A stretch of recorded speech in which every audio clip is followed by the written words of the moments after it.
नमस्कार, आप देख रहे हैं डीडी न्यूज। आपके साथ मैं हूं गौरव श्रीवास्तव। तो चलिए बुलेटिन की शुरुआत करते हैं और सबसे पहले नजर डालते हैं इस वक्त की हेडलाइंस पर। दुनिया में भारत के विकास की रफ्तार सबसे तेज, सकल घरेलू उत्पाद पिछले 10 वर्षों में हुआ 2 गुना, आईएमएफ ने लगाई मोहर।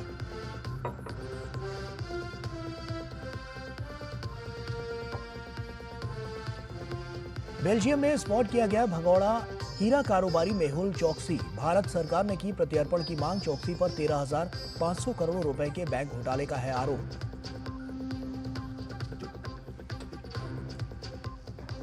आरएसएस के सरकार्यवाह दत्तात्रेय होसबाले का बयान, धर्म के आरक्षण को बाबा साहेब BR अम्बेडकर के संविधान में नहीं किया गया स्वीकार। बेंगलुरु में वार्षिक बैठक के अंतिम दिन आरएसएस ने संकल्प पत्र किया पारित। राष्ट्र निर्माण और व्यक्ति निर्माण के अगले चरण की तैयारी।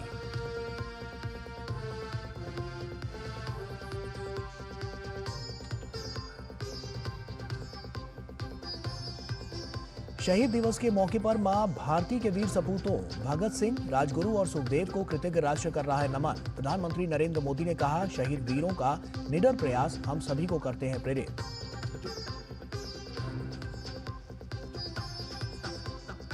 केंद्र सरकार की फिट इंडिया पहल के तहत डीडी न्यूज ने किया वॉकथॉन का आयोजन। करीब 4 किलोमीटर लंबे वॉक में सैकड़ों की संख्या में डीडी न्यूज कर्मी हुए शामिल।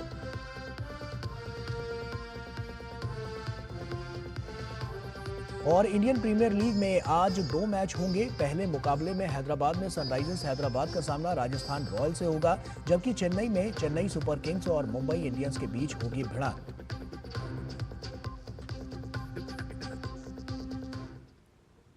और आइए अब बुलेटिन की शुरुआत करते हैं।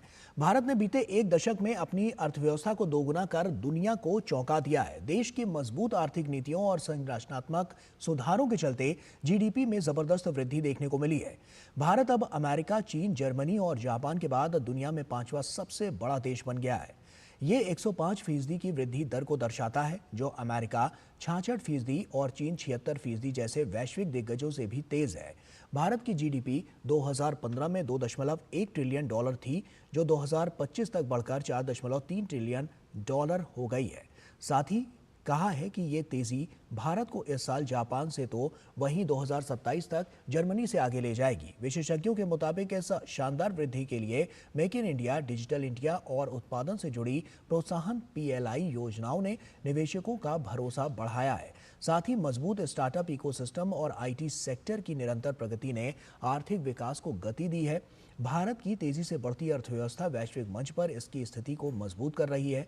जहां अमेरिका की जीडीपी 30.3 ट्रिलियन और चीन की 19.5 ट्रिलियन तक पहुंच रही है, वहीं भारत की विकास दर अन्य देशों की तुलना में अधिक मजबूत दिख रही है।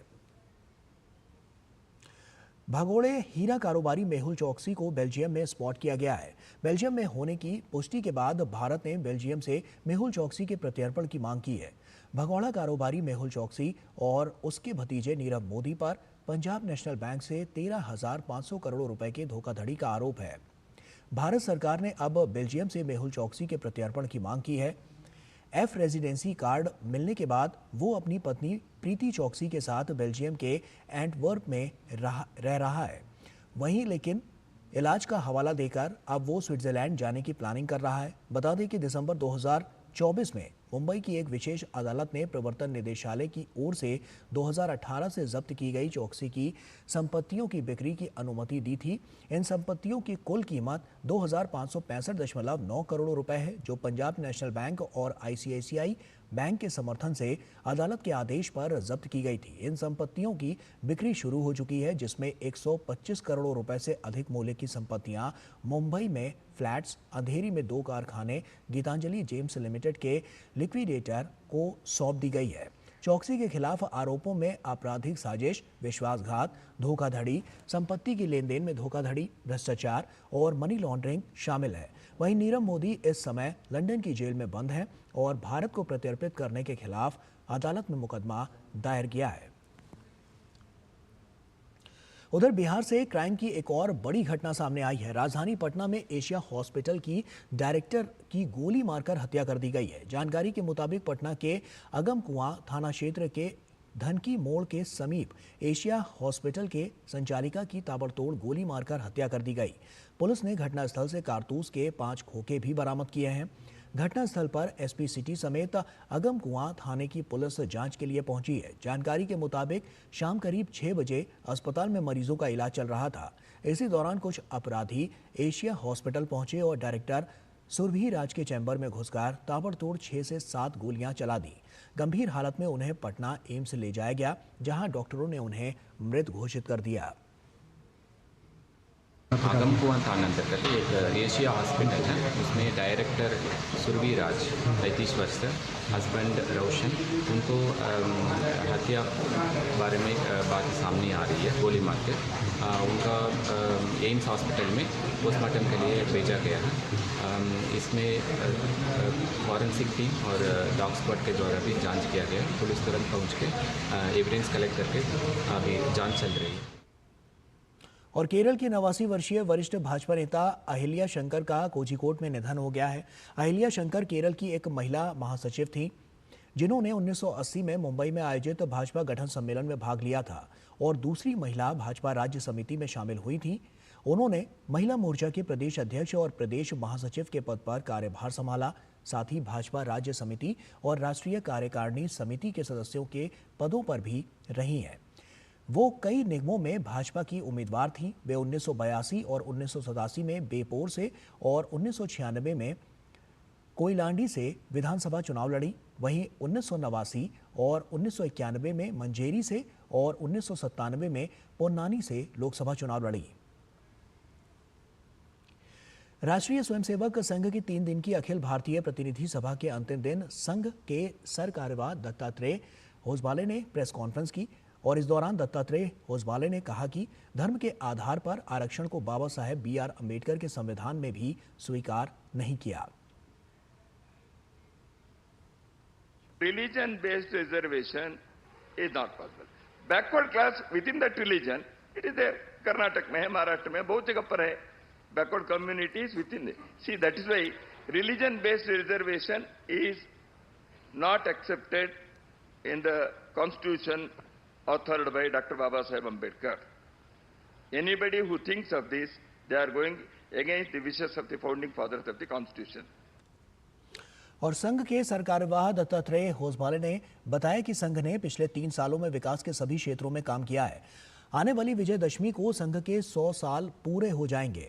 हमने संघ के कार्यकुशलता और विस्तार पर फोकस किया है।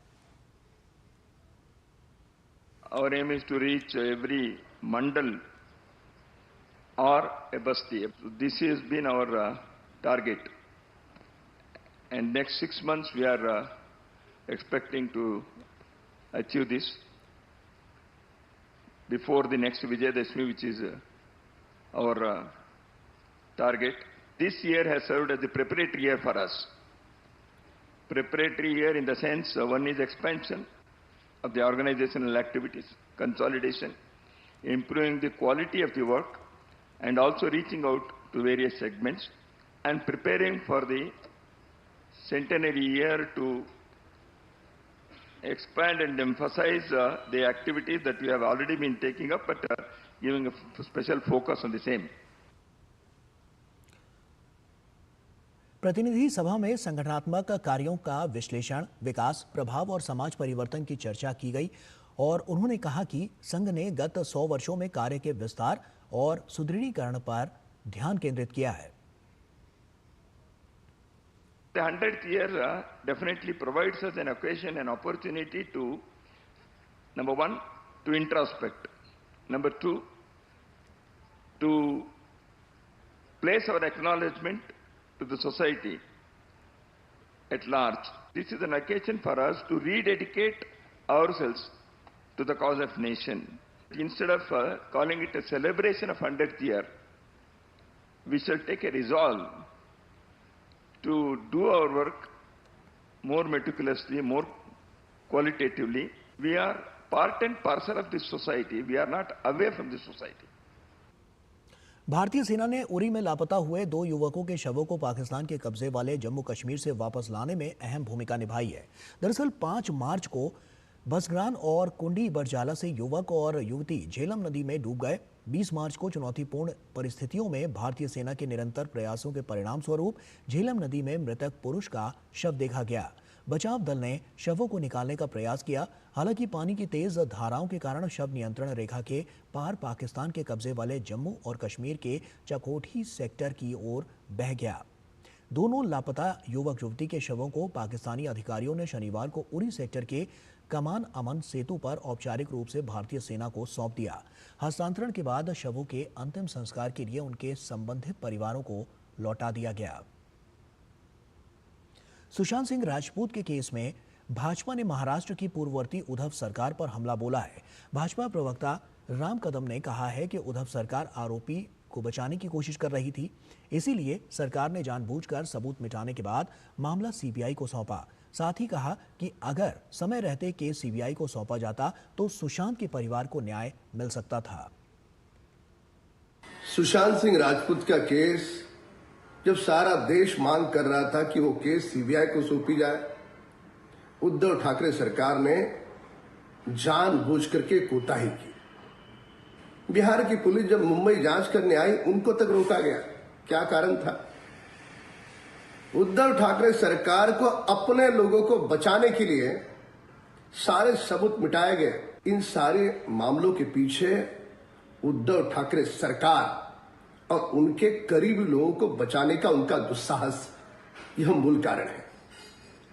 अगर सही समय पर केस उद्धव ठाकरे जी ने सीबीआई को सौंपा होता तो आज सुशांत के परिवार को जरूर न्याय मिलता। 10 मार्च को शुरू हुए भारत किर्गिस्तान संयुक्त विशेष बल अभ्यास खंजर का 12वां संस्करण आज किर्गिस्तान के टोकमोक में संपन्न हुआ। भारत की पैराशूट रेजिमेंट और किर्गिज स्कॉर्पियन ब्रिगेड के कुलीन सैनिकों ने इस गहन प्रशिक्षण कार्यक्रम में भाग लिया, जिसे अंतर संचालन, उच्च ऊंचाई वाले युद्ध क्षमताओं और आतंकवाद विरोधी रणनीति को बढ़ाने के लिए डिजाइन किया गया था। पूरे अभ्यास के दौरान दोनों टुकड़ियों ने स्नाइपिंग, जटिल बिल्डिंग इंटरवेंशन, माउंटेन क्राफ्ट और विशेष आतंकवाद विरोधी अभ्यास जैसे उन्नत ऑपरेशन का अभ्यास किया। खंजर 12 का मुख्य आकर्षण नौरोज का उत्सव था, जो एक सांस्कृतिक मील का पत्थर था। अभ्यास से दोनों देशों के कर्मी करीब आए, साथ ही आपसी समझ को बढ़ावा मिला।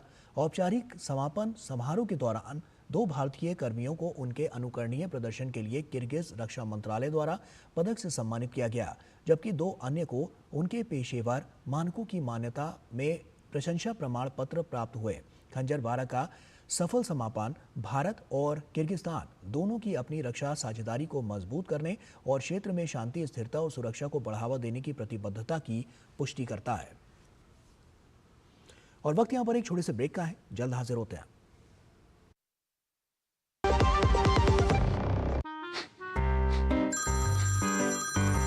सर, आपका केवाईसी अपडेट करना है, नहीं तो अकाउंट और एटीएम कार्ड ब्लॉक हो जाएगा। सावधान सावधान, 2.5 करोड़ का इनाम मुझे। देखिए, अनजाने कॉल्स, फर्जी ईमेल्स, लिंक्स और जाली ऐप से अपना पिन, ओटीपी, पासवर्ड कभी भी किसी के साथ शेयर न करें। आप रहेंगे सावधान तो नहीं होगा नुकसान। आरबीआई कहता है, जानकार बनिए, सतर्क रहिए। Under the Honorable PM's leadership, an unprecedented push to yoga has been given. Today, yoga is playing a significant role in enhancing health and wellness across the world. PM Yoga Awards are given in recognition to outstanding contributions by individuals and organizations to the field of yoga. These awards carry a trophy, certificate and a prize of 25 lakh rupees. Hurry! Send your entries through MyGov platform before 31st March. Visit Ministry of Ayush website or MyGov platform for more details. जो लक्ष्य चुना था समझ आने लगा है। GLA university, उच्च लक्ष्य की निश्चित प्राप्ति। ब्रेक के बाद एक बार फिर से आप सभी का स्वागत है। आइए खबरों में आगे बढ़ते हैं। दक्षिण अफ्रीका के Phoenix settlement trust Gandhi development trust द्वारा महात्मा गांधी से संबंधित कलाकृतियों और दस्तावेजों को नई दिल्ली के राष्ट्रीय गांधी संग्रहालय को सौंपा गया। विदेश मंत्री डॉक्टर एस जयशंकर ने महात्मा गांधी से जुड़े दस्तावेज मिलने पर खुशी जाहिर की। उन्होंने कहा कि बापू का जीवन और संदेश आने वाली पीढ़ियों को प्रेरित करता रहेगा। भारत ने बोत्सवाना में बाढ़ को देखते हुए मानवीय सहायता भेजी है। विदेश मंत्रालय ने सोशल मीडिया पर पोस्ट में इस बात की जानकारी दी। भारत ने आवश्यक दवाओं, सर्जिकल आपूर्ति, मच्छरदानी और वाटर प्यूरिफायर सहित लगभग 10 टन सहायता की पहली खेप बोत्सवाना के लिए भेजी है। वहीं स्वास्थ्य सेवा प्रणाली को मजबूत करने में मदद के लिए किरिबाती को भी मानवीय सहायता भेजी गई है। शनिवार को मुंद्रा पोर्ट से तरावा किरिबाती के लिए 6 बेड वाले कंटेनर आधारित डायलिसिस यूनिट की एक खेप रवाना हुई। केंद्रीय मंत्री प्रहलाद जोशी ने उत्तर प्रदेश के गोरखपुर में 27 करोड़ 81 लाख की लागत से बने प्रदेश के सबसे बड़े सेंट्रल वेयर हाउस का लोकार्पण किया। ये वेयर हाउस गीडा सेक्टर 26 में करीब 5.5 एकड़ क्षेत्रफल में बना है, जिसकी क्षमता 21,150 टन है। इस अवसर पर केंद्रीय मंत्री ने वर्चुअल रूप से देश के अलग अलग शहरों में 18 अन्य वेयर हाउस का भी लोकार्पण किया, जिसकी कुल लागत 264 करोड़ रुपए है। इस अवसर पर केंद्रीय मंत्री द्वारा वृक्षारोपण भी किया गया। इस मौके पर केंद्रीय मंत्री प्रहलाद जोशी ने कहा कि वेयर हाउसिंग बिजनेस देश के अंदर बहुत तेजी से बढ़ रहा है। उन्होंने कहा कि प्रधानमंत्री नरेंद्र मोदी के नेतृत्व में देश मैन्युफैक्चरिंग हब के रूप में तेजी से बढ़ रहा है और भारत देश fastest growing economic of the world के रूप में विकसित हो रहा है। सेंट्रल वेयर हाउस कॉरपोरेशन के द्वारा देश में 18 विविध राज्यों में विविध भागों में हमने वेयर हाउस उद्घाटन किया है। 264 करोड़ इसमें हमने इन्वेस्ट किया है और इधर जो है 1,20,000 स्क्वायर फीट का सिंगल एक वेयर हाउस हमने गोडाउन हमने शुरू किया है। इसका इधर इस एरिया में जो इंडस्ट्रियलाइजेशन हो रहा है और बाकी सब एक्टिविटी भी चल रहा है, ई कॉमर्स का एक्टिविटी चल रहा है, उसके कारण बहुत ही बड़ी मात्रा में वेयर हाउसिंग का डिमांड है। एग्रीकल्चरल प्रोडक्ट्स है, वो भी प्रोडक्शन भी ज़्यादा हो रहा है और इसका एक्सपोर्ट वगैरह बहुत ही अब ज़्यादा हो रहा है। इसके कारण लॉजिस्टिक व्यवस्था में एक बहुत अहम पहल है। उत्तर प्रदेश के संभल जिले में सपा सांसद जियाउर रहमान बर्क के बिना नक्शा पास कराए गए मकान निर्माण के मामले में अगली सुनवाई 5 अप्रैल को अब होगी। दरअसल अवैध निर्माण मामले में नया ट्विस्ट ये सामने आया है। मामले में सपा सांसद के पिता ममलूकुर रहमान बर्क ने प्रकरण में तीसरा पक्ष बनने के लिए एसडीएम कोर्ट में अपील दायर की, लेकिन अपील खारिज होने पर उन्होंने डीएम की अदालत का दरवाजा खटखटाया है, जहां सुनवाई के लिए 5 अप्रैल की तारीख तय की गई है। इससे पहले एसडीएम वंदना मिश्रा के यहां शनिवार को सपा सांसद जियाउर रहमान बर्क के अधिवक्ता कासिम जमाल पेश हुए। उन्होंने समाजवादी पार्टी से सांसद जियाउर रहमान बर्क के पिता ममलूकुर रहमान बर्क के मुताबिक बताया कि पूरे प्रकरण में तीसरा पक्ष बनने के लिए उन्होंने इसी वर्ष 23 जनवरी को एक प्रार्थना पत्र एसडीएम के यहां दिया था। हालांकि एसडीएम ने 10 फरवरी को उनके प्रार्थना पत्र को खारिज कर दिया। अब इस प्रकरण में उन्होंने डीएम संभल के न्यायालय में अपील दायर की है, जिसमें अगली सुनवाई 5 अप्रैल को होगी। केंद्र सरकार ने इस साल 1 अप्रैल से प्याज पर 20% निर्यात शुल्क समाप्त करने का फैसला किया है। केंद्रीय अप्रत्यक्ष कर एवं सीमा शुल्क बोर्ड ने कहा है कि प्याज पर लागू 20% निर्यात शुल्क को शून्य करने का फैसला किया है। ये अधिसूचना 1 अप्रैल 2025 से लागू होगी। सरकार ने देश में दिसंबर 2023 में इसके निर्यात पर प्रतिबंध लगा दिया था। निर्यात प्रतिबंध के बावजूद वित्त वर्ष 2023 से 24 के दौरान कुल प्याज निर्यात 17.17 लाख टन और वित्त वर्ष 2024 से 25 में 18 मार्च तक 11.65 लाख टन रहा। सरकार के अनुसार मासिक प्याज निर्यात मात्रा सितंबर 2024 में 72,000 टन से बढ़कर जनवरी 2025 में 1.85 लाख टन हो गई। उपभोक्ता मामलों के मंत्रालय ने कहा कि ये निर्णय किसानों को लाभकारी मूल्य सुनिश्चित करने और उपभोक्ताओं के लिए प्याज की कीमत काबू में रखने के लिए सरकार की प्रतिबद्धता का एक और प्रमाण है। और वहीं मिजोरम में पाए जाने वाला एंथूरियम फूल अब सिंगापुर की शोभा बढ़ाएंगे। कृषि और प्रसंस्कृत खाद्य उत्पाद निर्यात विकास प्राधिकरण ने सिंगापुर के लिए एंथूरियम फूलों की पहली खेप को सफलतापूर्वक रवाना किया। यह भारत की पुष्प कृषि निर्यात क्षमता को बढ़ाने की दिशा में एक महत्वपूर्ण कदम और ये इस क्षेत्र की पुष्प उत्पादन निर्यात मात्रा में एक बड़ी उपलब्धि है। इसका सीधा फायदा उत्तर पूर्वी क्षेत्र के किसानों को मिलेगा।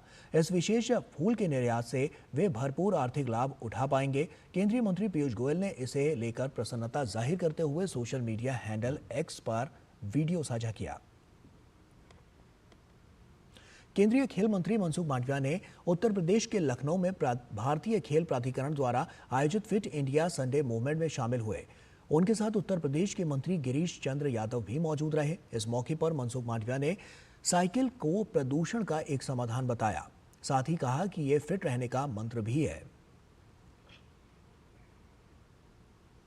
सरकार की फिट इंडिया मुहिम को आगे बढ़ाते हुए आज डीडी न्यूज दिल्ली ने वॉकथॉन का आयोजन किया। वॉकथॉन को प्रसार भारती के CEO Gaurav Dwivedi, DD news की महानिदेशक प्रिया कुमार और एडीजी पंकज कुमार पांडे ने संयुक्त रूप से हरी झंडी दिखाकर रवाना किया। वॉकथॉन की शुरुआत कोपरनिकस मार्ग स्थित दूरदर्शन भवन से हुई और इंडिया गेट सर्कल का पूरा चक्कर लगाकर वापस दूरदर्शन भवन में समाप्त हुई। लगभग 4 किलोमीटर की इस वॉकथॉन में डीडी न्यूज के सैकड़ों प्रतिभागियों ने हिस्सा लिया। पुरुष वर्ग में राहुल शर्मा पहले और मंथन दूसरे स्थान पर रहे। महिला वर्ग में प्रतिभा पहले और कुसुम मीना ने दूसरा स्थान हासिल किया। 40 से 50 आयु वर्ग में असीम मिश्रा ने प्रथम स्थान हासिल किया और इस मौके पर स्वयं संस्था की इसमनु जिंदल भी मौजूद रहीं। आज डीडी न्यूज़ ने एक वॉकथॉन ऑर्गेनाइज किया। माननीय प्रधानमंत्री का जो फिट इंडिया का आह्वान है उसको देखते हुए हमने सबने ये डिसाइड किया कि हम भी इसका एक हिस्सा बनेंगे। हमारे 300 करीब प्रतिभागी थे और मैं सबका बहुत धन्यवाद करूंगी। सबने बहुत इससे जोर शोर से इसमें पार्टिसिपेट किया है और हम लोग आगे भी ऐसे करते रहेंगे। और सबको हम यही कहना चाहेंगे, हमारा यही एक मैसेज है कि सबको अपनी फिटनेस पे ध्यान देना चाहिए और सबको इसका हिस्सा बनना चाहिए। डीडी न्यूज़ के इस वॉकथॉन में हमने ये भी ध्यान रखा कि हम लोग एक इंक्लूसिविटी, जो इंक्लूजन वाला एक प्रिंसिपल है, उसको भी हम साथ लेके चले। हमारे साथ कम से कम 15 लोग ऐसे थे जो दिव्यांग हैं, जिन्होंने बहुत ही हिम्मत से और बहुत ही जोश से इसमें पार्टिसिपेट किया है। तो इसके लिए हम उनका भी धन्यवाद करते हैं।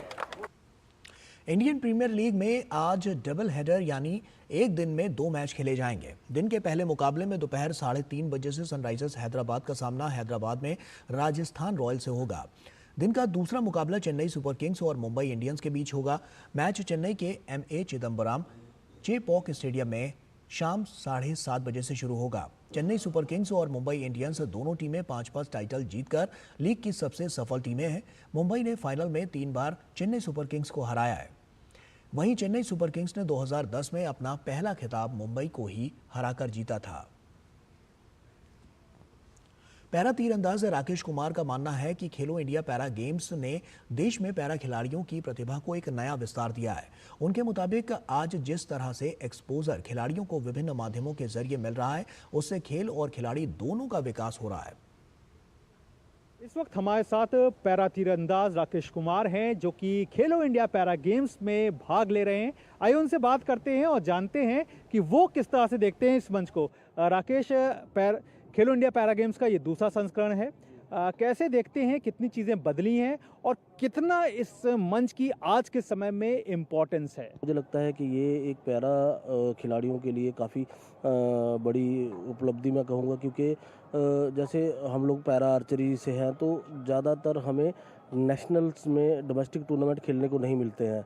एक नेशनल मिल जाता है या ट्रायल्स वगैरह होते हैं जो भी इंटरनेशनल कंपटीशन के लिए, लेकिन ये गवर्नमेंट का मैं कहूँगा कि काफ़ी बड़ा इनिशिएटिव है जिससे कि नए और पैरा तीरंदाज निकल के सामने आ रहे हैं और इस खेल को रोमांचक बना रहे हैं। इस कंपटीशन के लेवल को किस तरह से देखते हैं, क्योंकि जब आप लोग साथ में होते हैं और कई यहाँ पे युवा खिलाड़ी जो हैं वो भी साथ में हैं, अभी अगर आप बात करें वर्ल्ड लेवल्स की या नेशनल या इंटरनेशनल की, तो आर्चरी का स्तर काफ़ी ज़्यादा ऊंचा हो गया है और जो आप नए खिलाड़ियों को देख रहे हैं, आगे आने वाली जो हम कह सकते हैं कि पैरा तीरंदाजी की रीढ़ की हड्डी, वो जो नए खिलाड़ी हैं वो आ रहे हैं, क्योंकि आने वाले 2 सालों में जब हम रिटायर हो जाएंगे तो यही देश को रिप्रेजेंट करेंगे इंटरनेशनल लेवल पे। तो जब ये हमारे साथ खेलें जब हम इनके साथ जब खेलते हैं मैच तो रोमांचक होता ही है, लेकिन उसमें ये काफ़ी कुछ सीखते हैं जो शायद हम अपने स्टार्टिंग में नहीं सीख पाए।